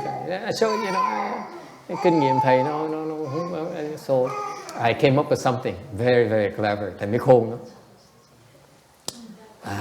Would you like to know what I did? I said, if he's not going to appear. Thầy mới nói đó, nếu ông không lộ diện ra. I said, I vow that I will spend this life supporting him and learning from him. Thầy khôn đó, thầy mới nói là tôi nguyện rằng cái đời này tôi sẽ tìm vị tổ phục vụ cho Ngài và học hỏi với Ngài. And guess what? Gì xảy ra con ơi? After 22 years, 22 năm rồi, he still hasn't appeared yet. 20 năm vẫn chưa lộ. So what does it tell you? I was very sincere in my vows. Nên cái chứng minh cái vị thấy cái tâm này tâm giá. I never intended to serve him. I just want to know who he is. Cái tâm mình là chỉ gạt nhị tổ đó là ông lộ diện ra để tôi lại ông dạy tôi bỏ đi. When you insincere, you think you're gonna get results. Cái vị mà không có thành tâm, cái vị nghĩ cái vị được hưởng, cái xứng đáng được dạy là không. You deserve to be taught? Of course not. That's why I'm confused, even after 20 years. Bởi 22 năm mà tu hoài vẫn đi tới đâu hết gì vậy đó. Đâu có ai dạy đâu. No one taught me. Okay? It's so sad. Kể xong thấy buồn dễ sợ, tủi thân dễ sợ. So what it means, what's my point? When you seek the Dharma, you have to be sincere, like HuiKe. Then you become a Dharma Vessel. Cái điều kiện của quý vị trở thành pháp khí là quý vị lúc mà cầu pháp đó, thứ nhất là phải cầu pháp. Number one, you have to seek the Dharma. Number two, you have to be sincere. Okay. Thành cái thử thách của Ngài Huệ Khả là thứ nhất, quý vị có thiệt sự cầu pháp là không. Thứ nhì, quý vị có thành tâm là không.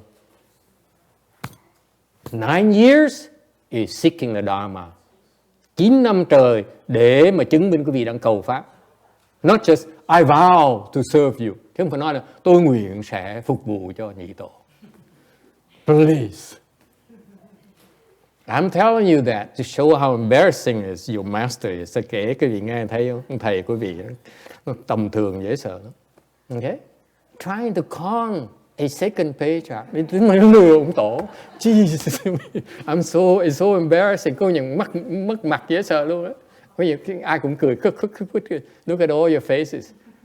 Shame on you. Không có thành tâm. You're not sincere. You không cầu pháp. HuiKe has to spend 9 years seeking the Dharma. Phải quỳ 9 năm trời để mà cầu pháp. Rồi cuối cùng đó, phải chặt cánh tay để mà chứng tỏ cái lòng thành tâm của mình. In the end, he cut off his arm to prove his ultimate sincerity. Nó khó như vậy thưa quý vị. Muốn trở thành pháp khí nó khó như vậy. It's not that easy to become a Dharma vessel, folks. I'm sorry. A few hours of your life is still not enough. With all due respect. Thành thầy trả lời, thầy quanh nó co vì nó thẳng luôn. Ông bỏ mấy thì giờ có vài tiếng đồng hồ cuộc đời ông thôi mà ông nghĩ đó ông là cái đó là cái xứng đáng để đắc đạo thì còn lâu lắm.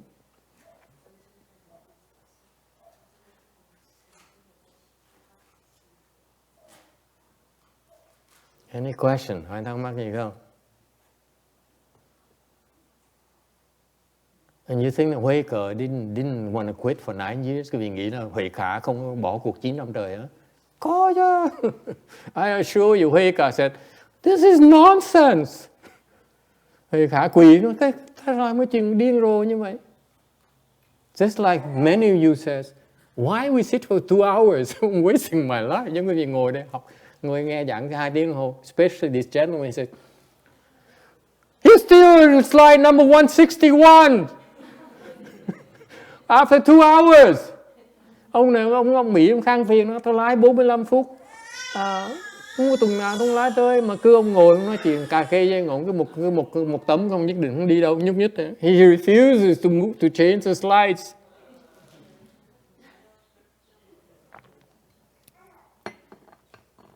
One 62. 162. So why is that? In his story of HuiKe, cái chuyện ngài Hệ Khả nó lý thú dễ sợ. It's a fascinating story to me because it's a standard out there in that our ancestors set up for us to see, to understand the Dharma, the process behind it. Quý vị biết không? Mình phải đội ơn ngài Huệ Khả đó, đã làm noi một cái gương cho mình thấy được á, cái quá trình mà cầu pháp nó ra sao, đắc đạo nó ra sao. It's not that easy. Okay. For 9 years, he's raw. It's like raw steel that need to be tempered. Thì trong 9 năm trời đó, thì ngài Huệ Khả là giống như cái sắt mà phải luyện nó để uống nó được, so that you can mold it. Okay, so it becomes pure. Nó không còn chất cặn bã nữa. Okay, and then that's when he's worthy to be taught. Lúc đó mới được xứng đáng dạy. And how long did it take? Dạy tốn bao lâu? How long does it take?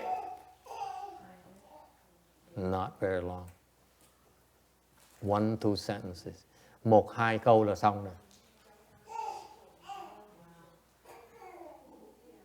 So it took 9 years. Thì đợi 9 năm trời rèn luyện xong cái pháp thành cái pháp khí. Took 9 years to mold it into a Dharma vessel. Took no time to fill it up. 9 năm trời mới thành cái pháp khí. Rồi trong chốc lát đổ nó đầy ngay lập tức. Keep on. Isn't that fascinating?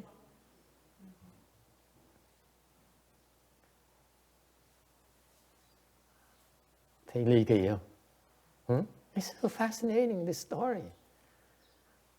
And all of you, many of you come here and say, I've been here for months already. How come I'm still not taught anything? Có người nói với thầy, tại sao mà tôi tới đây mấy tháng mà không được dạy gì hết vậy? Okay? Because I'm buying time for the 2nd Patriarch to teach you. Thầy chỉ là câu giờ để nhị tổ dạy cái vị thôi. I have nothing to offer. Only entertainment. Chỉ nói chuyện cho vui vậy thôi. Yes? Can we move on? He still doesn't get it. Ông thúc thầy phải dạy tiếp đi, giảng tiếp. Text. Here he turned south and hid for 16 years. Cái bản kinh nói là ngài nán quê yin luận y sử 6 年 sư trở về phương Nam ẩn trốn 16 năm. 16 năm. He hid for 16 years. You see?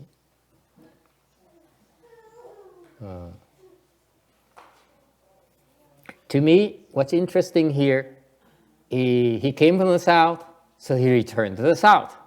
Cái kinh này là kể rằng cho quý vị thấy rằng là ngài từ phía nam tới đó, tới Hoàng Mai, xong rồi khi mà xong rồi thì trở lại phía nam. He came from the south, so he returned to the south. Okay, so that to me brought out a lesson I would learn, that was taught to me, and I see what is some reason, the things I learned are from very very low level. Những cái pháp thầy học á, thầy thú thần quý vị là rất là thấp. Okay, I only have the worldly Dharma to share with you. After I criticize on the be worldly, I admit to you my level is very worldly as well. Okay. Thời nãy chọc quê cái bên phía Nhật, nhóm Nhật Nichiren đó là pháp thế gian, thì thầy cũng có những pháp thế gian nói cái vị nghe thôi. Okay. the thing I learned is that you need to support the people around you. Okay. Cái pháp mà thầy học được là cái gì? Phải ủng hộ những cái người xung quanh mình.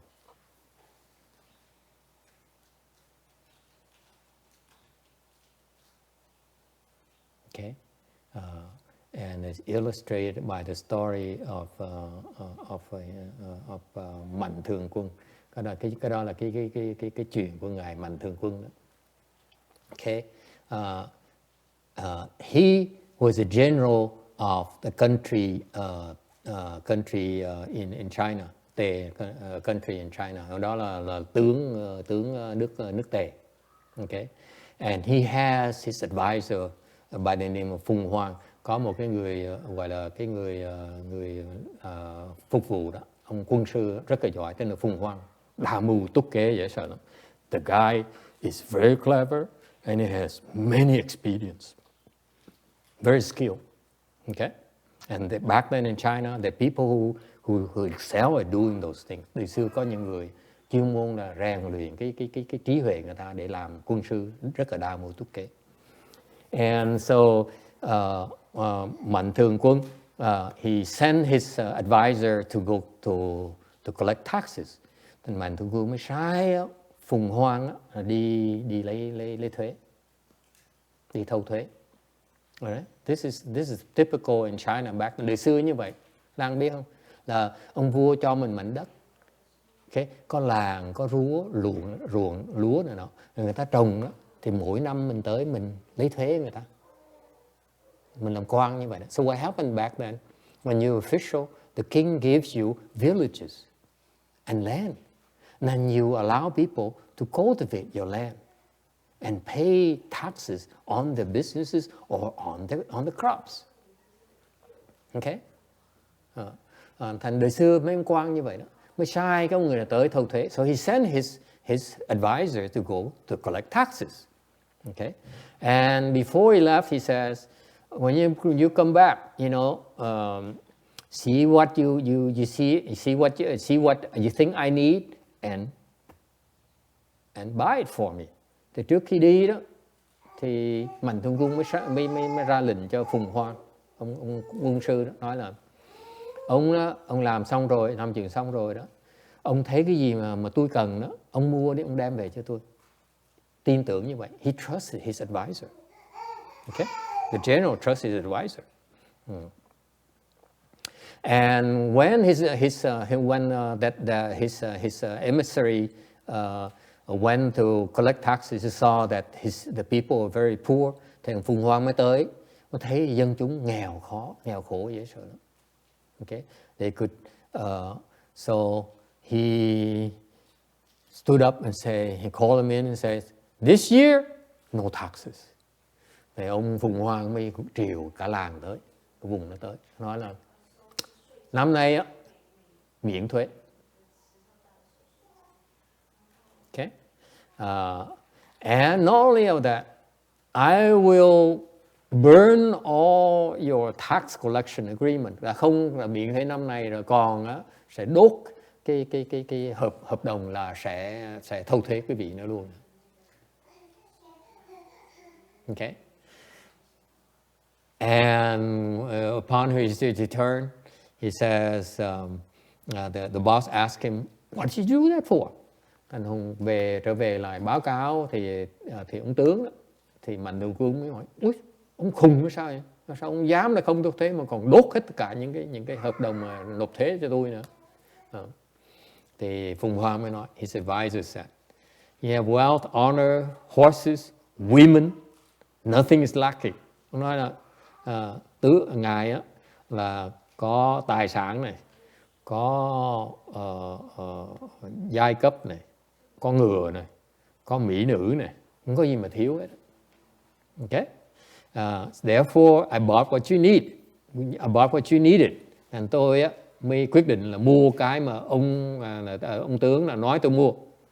I bought you righteousness and humaneness. Tôi mua cho ông ấy cái chữ nhân và chữ nghĩa. Okay? And clearly the general is very unhappy, but being a general and very, very classy man, dignified man, Mạnh Thường Quân rất là giàu. Nhưng cái người này là cái người có cái giai cấp, thành ra bỏ qua. He never blew his top, không có mắng nhiếc. Ok. Mà lễ phép, cái chuyện nó là đã xong rồi, mình chịu thôi. Okay.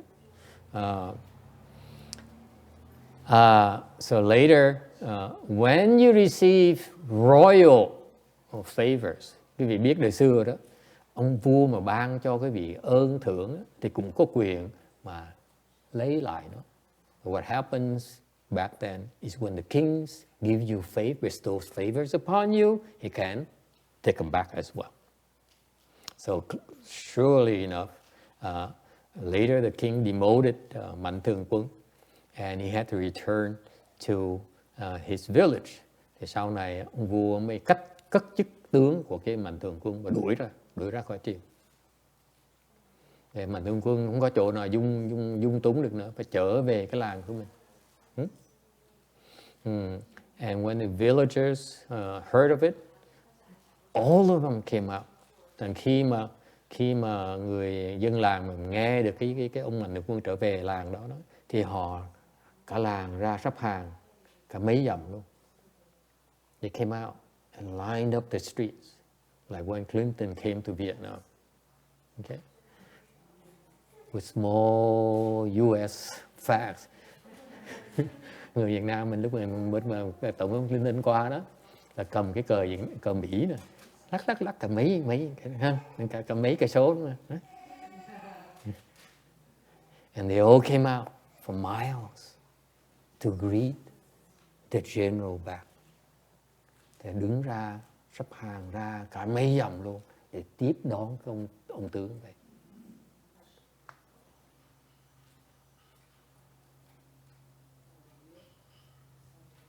Okay?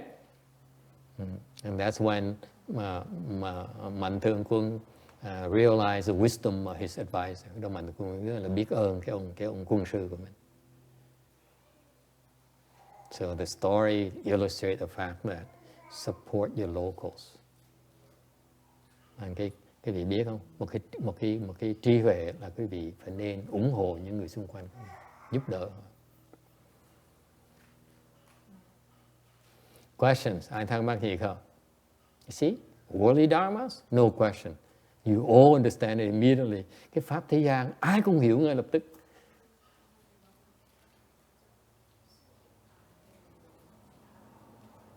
All right, and now in Chinese, in Vietnamese, this name Mạnh Thường Quân stands for a great benefactor.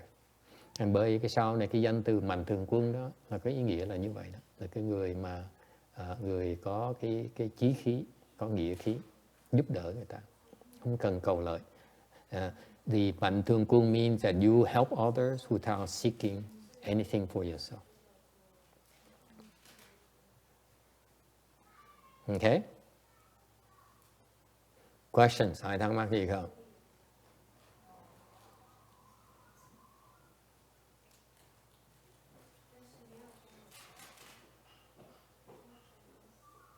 No Chinese? I don't know what the Chinese name. I apologize. Thường sẽ là Tráng. Quân means Jun. Something. Mạnh means strong. Li Tráng Jun. Something like that. Quân here. Quân means Jun Zi Jun. Thường, I think it's probably Tráng. Okay. Constant. Mạnh is strong. Li, I don't know, strength. I don't know, anyone knows? Có ai biết tiếng Tàu không? Cô còn cần biết tiếng Tiều không? Tiếng Tiều, người Tiều à? Tiếng Tiều có hả? Cá gai nản. Gì đó? See? Tiếng Tiều là cá gai nản. Chú dụ. Yes.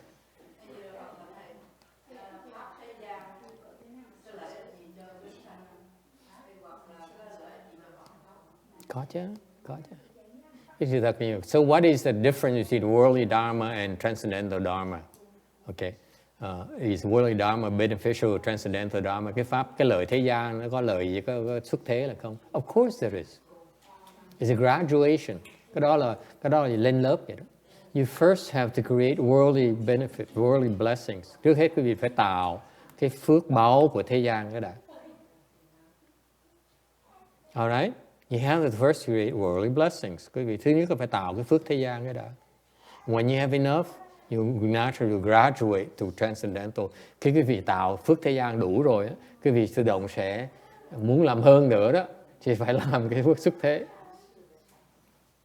Does it make sense? You have to create worldly Dharma, and one day you say, this is not enough, is something better than this? Then you be taught transcendental Dharma. Thì cứ giống như là quý vị tạo cái phước thế gian rồi, ngày đó quý vị nói, phải có cái gì hơn cái này không? Thì có người mới tới dạy quý vị là có cái pháp hơn, là pháp xuất thế. Okay? That's why you look at, for example, Bill Gates or let's say the benefactors of LA Museum, MoCA, what is it? MoCA, Museum of Contemporary Arts, okay? MoCA, okay? Or latte, I don't know. Thì cái vị để ý cho qua như ông Bill Gates, mấy cái người mà ủng hộ mấy cái bảo tàng gì đó, okay? They have this wealth here, and they actually are increasing the wealth by doing philanthropy. Quý vị biết những cái người giàu khi mà họ làm chuyện từ thiện á, là họ đang tăng trưởng cái phước báo của họ. They are increasing their blessings by giving it away. Okay? So they're creating even more worldly wealth, and họ đang tạo thêm cái phước báo thế gian cho họ nữa. Alright? But at some point in time, when they have enough, they then suddenly say, "It's got to be something more than this." Vì khi họ làm đủ rồi đó, thì ngày đó họ sẽ nói là có gì hơn cái này nữa. Then you know what is going to happen? You biết gì xảy ra? They'll be taught to support let's say, a church instead of only hospitals, instead of building hospitals. Thì khi đó họ mới được dạy là nên ủng hộ cái nhà thờ. Thay vì xây nhà thương không, nên giúp xây cái nhà thờ. Instead of just building hospitals and schools, universities, help build church. Yes. More blessings. Còn phước nhiều hơn nữa. Yes. Thầy nói đúng rồi, tại vì cái ngày cấp cô độc cũng vậy. Trước khi gặp Đức Phật là ông cũng bố thí dữ lắm rồi mới tới gặp Đức Phật, mới theo Đức Phật. Cấp cô độc. Okay. And then you build enough churches, rồi khi quý vị xây đủ nhà thờ rồi, okay? Then you'll be asked to build a small Taoist temple. Thì sau này, and this is just my Hollywood version. Please do not. You take it with a grain of salt. Thành thầy kể cái này chuyện cho gọi là chuyện tâm phào cho vui vậy thôi. Chứ còn thầy đâu có biết gì đâu, chỉ kể chuyện phịa để mà câu giờ thôi. Đó. Sau khi cái vị xây trường học này, xây nhà thương rồi, tự nhiên cái người ngày nào đó người ta sẽ tới nói muốn hơn nữa hả? Giúp cái nhà thờ đi. Rồi ông mới bỏ tiền, ông xây biết bao nhà thờ. Okay? And then they build so many churches and synagogues. One day they ask, is there anything more than this? Can I do better than this? Khi mà xây đủ rồi, tự nhiên cái tư tưởng nó khởi lên, nói có gì hơn nữa không? Rồi đó sao ta dạy gì? Xây một cái miếu của đạo giáo. They say, why don't you help with this small, temple, Taoist temple in Taiwan? So he flew to Taiwan, talked to the Taoist monk and the priest and said, I'd like to support you. Here's $5,000. Here's $50,000. Build it up. Rồi ông ấy bay qua Đài Loan, nói cái ông đạo sĩ, tôi muốn giúp đỡ ông. Này, 5.000 này, 10.000 này, 500.000 này, 1 triệu này, xây cho nó to hơn tí đi. And then he likes it. And when he does that, The Taoists, guess what? They will reciprocate. Cái vị làm như vậy, mấy ông đạo giáo trả ơn lại cái vị ngay. The Taoists are incredible. You do favors to them, they reciprocate. Đạo giáo họ dữ lắm. Cái gì mà giúp đỡ, nâng đỡ họ, họ sẽ ủng hộ cái vị. Lộ ra luôn. They will reveal themselves. They appear in your dreams, hiện ra trong mơ. With all this light, hào quang sáng ngời. Okay? Surrounded by all these beautiful, beautiful maidens. Và biết bao nhiêu thiên nữ ca hát, trổ nhạc lên. Okay? And they say, next week's Super Lotto is that number. Mới nói bỏ nhỏ, ông biết không? Thầy nói giỡn vậy. Cái hãng nhỏ nhỏ kia rồi, ông bỏ tiền vào, ông đầu tư vào nó đi. 5 năm nữa, ông sẽ thành trọc phú luôn đó. Cái hãng Google đó. They said, I'm joking. They said, I tell you what, I've seen the future. Put some money in a company in Silicon Valley called Google.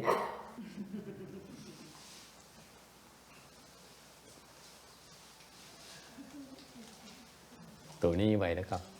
Nó trả ơn con ngay lập tức rồi. Thành ra nó có kết quả. Nó càng đổ tiền mà nó xây cái miếu cho đạo giáo. That's what happened is that the Taoists, when you support them, they reciprocate. So that's why they get even more and more and more support. Và ngày nó càng lộ ra. I know most of you, this will be your last lecture. You're going to a Taoist temple after this weekend, after Thanksgiving. Sayonara. Thì sau khi mà cái lễ tạ ơn này xong, cái vị thầy biết cái vị sẽ chạy qua bên đạo giáo, miếu đạo giáo. Support all the Taoist temples. There's one or two very close by. Cái vị biết có 1-2 cái miếu gần đây này. You should stop by there. Okay, tới đó và ủng hộ cho họ. They reciprocate. Gặp mấy ông đạo sĩ dữ lắm. They're the Taoists. They will show you the skills. Lộ ra ngay. Okay? And after you build all these Taoist temples, rồi sau khi quý vị xây biết bao nhiêu cái miếu đạo giáo rồi, one day he said, it's got to be something better than this. Rồi quý vị cũng quyết định nói là phải có cái giải hơn cái này nữa. And guess what? They will tell you there's a temple in Rosemead, California. Thì lúc đó nó khoảng chừng 500 năm nữa, another 500 years, you'll be told that there's a temple called Blue Mountain Temple in Rosemead. 500 năm nữa, cái vị sẽ được người nói bét nhỏ là có một cái chùa nhỏ tên là Sư Lư Sơn Tử ở Nam Cali đó. The master left his disciples nothing. Ông sư đó, để con cháu sao mà nó nghèo mạt rệp.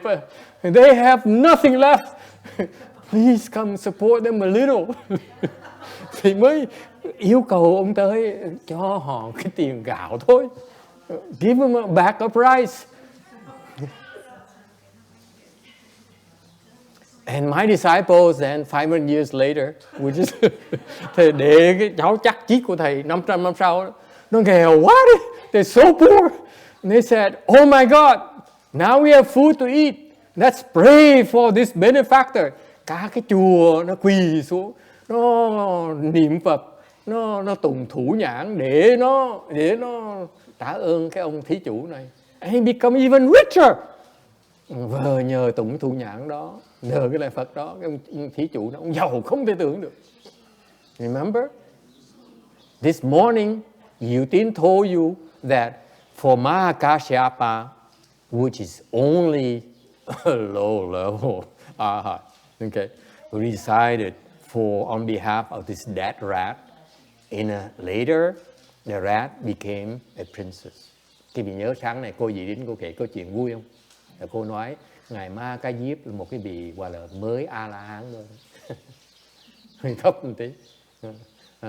Mà chú niệm cho một con chuột nó chết thôi, một lần thôi nha, just once, and là con chuột đó nó sau nó trở thành công chúa. That rat there later became a princess. Can you imagine all my future descendants? Cái vị tưởng tượng trong tương lai mà cái người nối dõi, dòng dõi của thầy đó. Okay. The poorer they are, the better they will become. Nó càng nghèo chừng nào, nó sẽ giống như là HuiKe vậy đó. They will become Dharma Vessel just like HuiKe.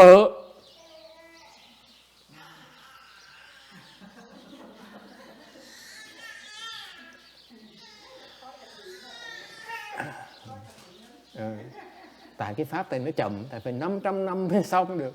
See, that's a different. Bodhidharma 9 years, ngài Bodhidharma cái 9 năm là xong.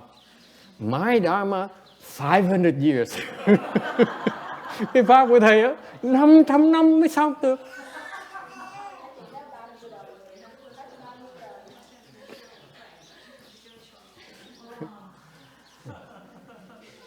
Okay.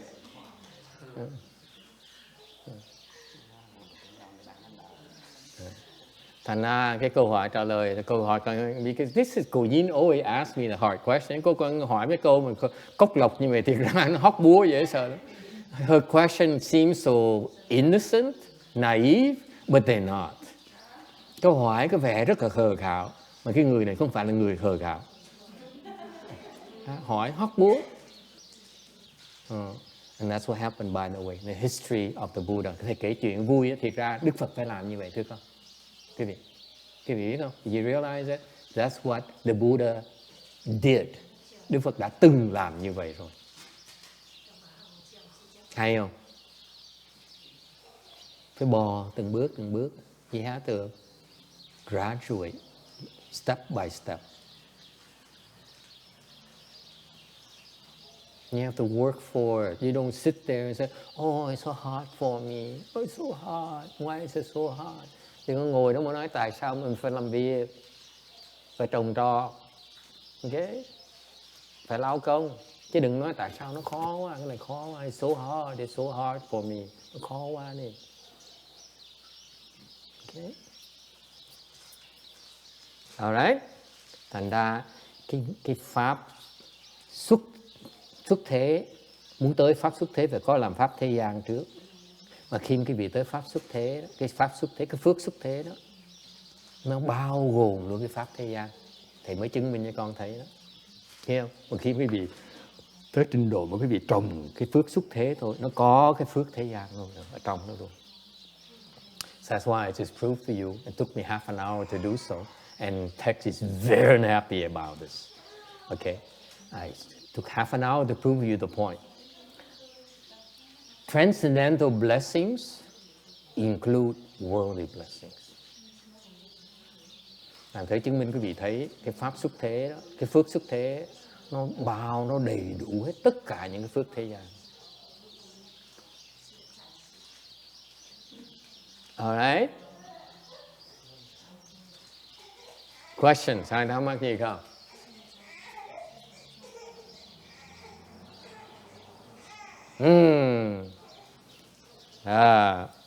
And so anyway, to close it out, slide number is 166. Thành ra cái vị thấy cuộc đời ông tổ nó khổ như vậy. This is very tough to be a patriarch. I wouldn't recommend it. I wouldn't want to be a patriarch. Thầy cũng muốn làm tổ, mà thầy cũng muốn khuyên cái vị làm tổ khổ lắm. Okay? Ran for his life. His the worst enemies, the most dangerous enemies are the other monks and nuns.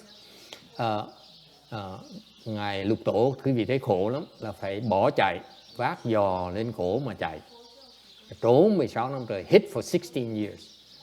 Và những cái người mà địch thủ mà độc đáo nhất á, là mấy ông tăng, very famous monks, mấy ông tăng nổi tiếng lắm.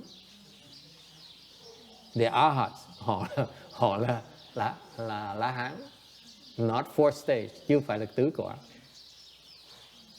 Nó giết, đòi giết. And they try to harm the 6th Patriarch. Okay? And so what did he do?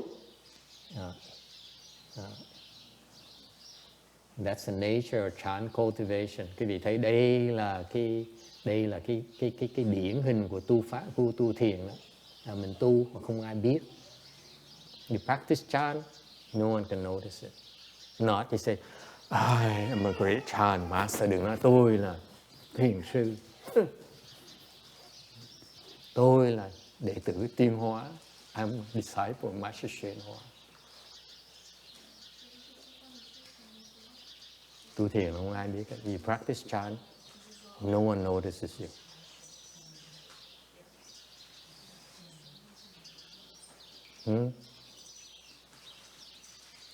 Okay? Đừng khoe khoang. You don't brag and tell me, I'm knowledgeable. Tôi biết nhiều dễ sợ. Alright, any question? Hết thì giờ đó. Time is up. Any final question? Ai có thắc mắc gì không?